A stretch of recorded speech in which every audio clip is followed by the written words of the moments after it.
Hello friends, ഇന്ന് ഞാനിവിടെ ഒരു ഹെൽത്തി ആയിട്ടുള്ള ബനാന ഷേക്കാണ് തയ്യാറാക്കാൻ പോകുന്നത്. അതിനായിട്ട് നന്നായിട്ട് പഴുത്തിട്ടുള്ള 2 പഴം ഞാനിവിടെ എടുത്തിട്ടുണ്ട്. ആ പഴം വെച്ചിട്ടാണ് ഇന്ന് ഞാനൊരു ഹെൽത്തി ആയിട്ടുള്ള ബനാന ഷേക്ക് തയ്യാറാക്കുന്നത്.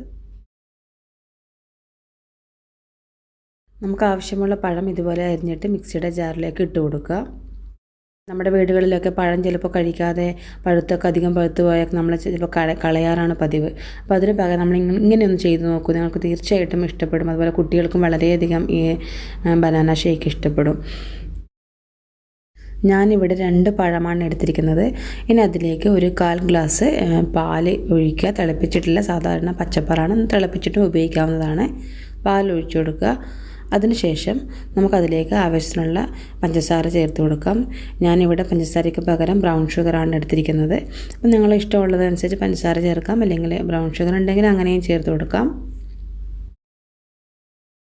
അതിനുശേഷം ഇതിലേക്ക് അല്പം ബദാം വെള്ളത്തിൽ കുതിർത്ത് വെച്ചത് തൊലി കളയാതെ തന്നെ ഇതിലേക്ക് ഇട്ട് കൊടുക്കുക.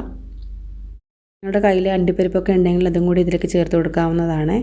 അതിനുശേഷം ഒരു 1/4 ടീസ്പൂൺ ഇൻസ്റ്റൻറ്റ് കോഫി പൗഡറാണ് ഇതിലേക്ക് ചേർത്ത് കൊടുക്കുക. പഴം മാത്രമായിട്ട് അടിച്ചു കഴിഞ്ഞാൽ ചിലപ്പോൾ അതിൻ്റെ രുചി ചിലർക്ക് ഇഷ്ടപ്പെടണമെന്നില്ല. അതുകൊണ്ട് തന്നെ പഴം കഴിക്കാത്ത കുട്ടികൾക്കൊക്കെ തന്നെ ഇതുപോലെ കോഫി പൗഡറോ അല്ലെങ്കിൽ ബൂസ്റ്റൊക്കെ ചേർത്ത് കഴിഞ്ഞാൽ നമുക്കിതുപോലെ ഷേക്ക് തയ്യാറാക്കി എടുക്കാവുന്നതാണ്. ബദാമിൻ്റെ കൂടെ അല്പം അണ്ടിപ്പരിപ്പും കൂടിയൊക്കെ ചേർക്കുകയാണെങ്കിൽ നല്ല ഹെൽത്തി ആയിട്ടുള്ളൊരു ഷേക്കായിട്ട് മാറും ഇത്. അപ്പോൾ കുട്ടികൾക്കൊക്കെ ആണെങ്കിലും മുതിർന്നവർക്കൊക്കെ ഹെൽത്തി ആയിട്ടുള്ളൊരു ബ്രേക്ക്ഫാസ്റ്റിനൊക്കെ പകരം നമുക്കിത് ഉപയോഗിക്കാവുന്നതാണ്. അപ്പോൾ ഇതിലേക്ക് ഇനി ഫ്രീസറിൽ വെച്ച് തണുപ്പിച്ചെടുക്കുന്ന പാല്, അത് കട്ടയാക്കി വെച്ചുന്ന പാല് ഇതിലേക്ക് ചേർത്ത് കൊടുക്കണം.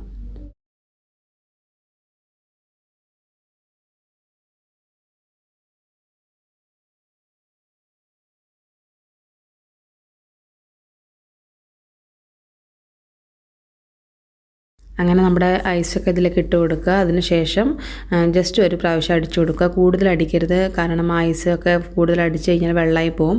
അപ്പോൾ ജസ്റ്റ് ഒന്ന് അടിച്ചു കൊടുത്ത ശേഷം നമ്മുടെ ഹെൽത്തി ആയിട്ടുള്ള ബനാന ഷേക്ക് ഇവിടെ റെഡി ആയിട്ടുണ്ട്.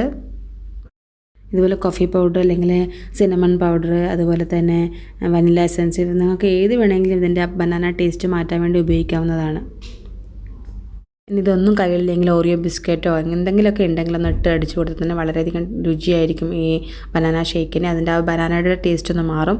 അതുപോലെ തന്നെ അണ്ടിപ്പരിപ്പ്, മുന്തിരി ഇതൊക്കെ ഉണ്ടെങ്കിൽ ഇട്ട് കൊടുത്താൽ കുട്ടികൾക്കത് ഹെൽത്തി ആയിരിക്കും. അപ്പോൾ ഞാനിവിടെ അവസാനം അതിൻ്റെ മുകളിലേക്ക് കുറച്ച് കോൺഫ്ലെക്സും കൂടി ഇട്ട് കൊടുക്കുന്നുണ്ട്. അപ്പോൾ ഹെൽത്തി ആയിട്ടുള്ള ബനാന ഷേക്ക് തീർച്ചയായിട്ടും നിങ്ങൾ തയ്യാറാക്കി നോക്കണം. ഇഷ്ടപ്പെട്ടെങ്കിൽ ലൈക്ക് ചെയ്യുക, അതുപോലെ തന്നെ സബ്സ്ക്രൈബ് ചെയ്യാനും മറക്കരുത്. ഇത് കുട്ടികൾക്ക് വളരെയധികം ഹെൽത്തിയാണ്, അതുപോലെ തന്നെ വളരെയധികം ഇഷ്ടപ്പെടുകയും ചെയ്യും. ഇങ്ങനെയൊക്കെ ഒന്ന് ടേസ്റ്റൊക്കെ മാറ്റി ഒന്ന് ബനാന ഇഷ്ടപ്പെടാത്തവർക്ക് ചെയ്ത് കൊടുത്തു നോക്കൂ.